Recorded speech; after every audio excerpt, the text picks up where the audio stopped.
আমাকে প্রিসিশন কালেকশনের জন্য মানে এরকম পারপাস থাকলে তো কোনো ড্রিঙ্কস কারো ড্রিঙ্কস মানে আগেই বলেছি চাইল্ডহুড ড্রিঙ্কস এবার সবে স্কাই এটাই মানে আর কিছু বলার নেই। আমি রিয়েলি খুব খুশির সাথে খুব ভালোবেসে এই কাজটা আমি করেছি এটাই।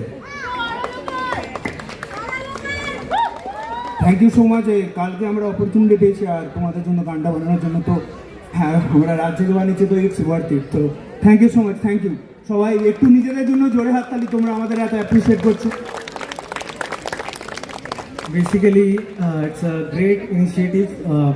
দারুণ লাগলো আমার কাজটা করে অ্যাকচুয়ালি, কারণ ওদের আর্টটাকে সবার কাছে পৌঁছে দেওয়ার এই যে দায়িত্বটা, এটা ফাটি ইনিশিয়েটিভ। আমার তো দারুণ লেগেছে কাজটা করে। সবাই এদের সাপোর্ট করো। দারুণ এগিয়েছে এরা, বাট ফাটিয়ে কাজ করেছে। I am very happy. Thank you very much. And lastly, obviously, Preeti D, your Preeti D, she has also worked in translating